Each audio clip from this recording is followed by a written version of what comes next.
12ஆம் வகுப்பு கணிதம் அலகு 6 வெக்டர் இயற்கணிதத்தின் பயன்பாடுகள் பயிற்சி 6.4 ஆறாம் கணக்கு பார்க்கலாம். a ஆஃப் 7, 2, 1, b ஆஃப் 6, 0, 3 மற்றும் c ஆஃப் 4, 2, 4 என்பன முக்கோணம் ABCயின் உச்சிகள் எனில் கோணம் ABCயை காண்க என கேட்கப்பட்டுள்ளது. கோணம் ABC எனும் பொழுது AB மற்றும் BC என்ற இரண்டு பக்கங்கள் கணக்கிட்டு அவற்றிற்கு இடையேயான கோணம் கணக்கிடலாம். என B என்ற புள்ளியானது பொதுவான புள்ளியாக இருக்கிறதுனால ABயும் BCயும் கணக்கிடலாம். 3 முனை புள்ளிகளையும் முக்கோணத்தின் 3 முனை புள்ளிகளையும் OA, OB, OC என எடுக்கலாம். OA வெக்டார் என்பது 7i cap + 2j cap + k gap.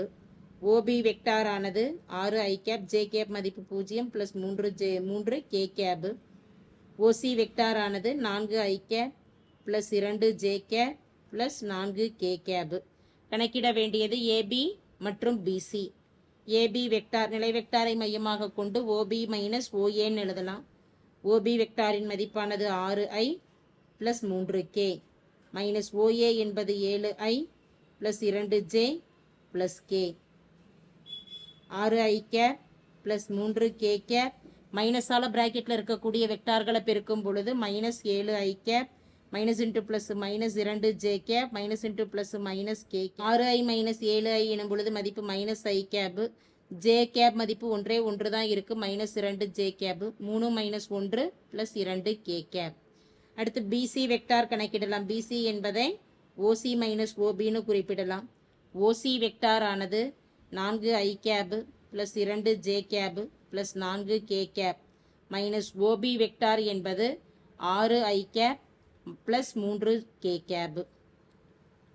Bracket remove பண்ணலாம். 4i + 2j + 4k மைனஸால பெருக்கும் பொழுது -6i - 3k. 4 - 6 மதிப்பானது -2i. 2j j மதிப்பு ஒன்று தான் இருக்கு +2j.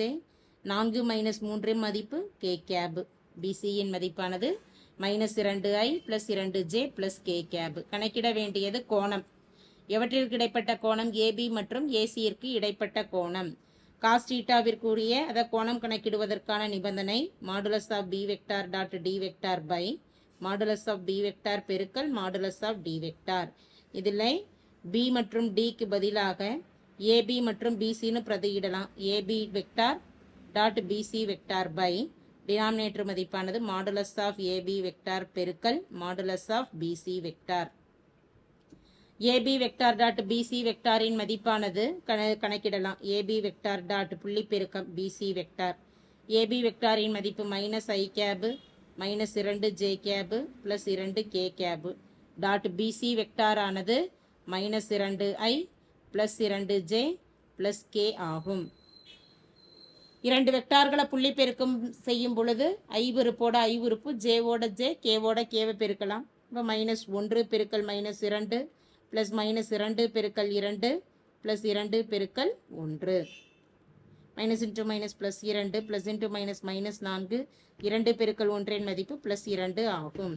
+2 +2 4 ஆகும். 4 - 4 மதிப்பு 0.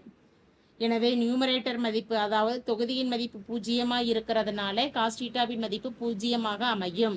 அப்போ மாடுலஸ் ஆஃப் AB வெக்டாரும் மாடுலஸ் ஆஃப் BC வெக்டாரும் நம்ம கணக்கிடணும் அப்படிங்கிற அவசியம் கிடையாது. இப்போ இதை பிரதியிடலாம். காஸ் தீட்டா = 0 டை மாடுலஸ் ஆஃப் AB வெக்டார் பெருக்கல் மாடுலஸ் ஆஃப் BC வெக்டார். 0 எந்த ஒரு மதிப்பு இருந்தாலும் மதிப்பு 0 தான்.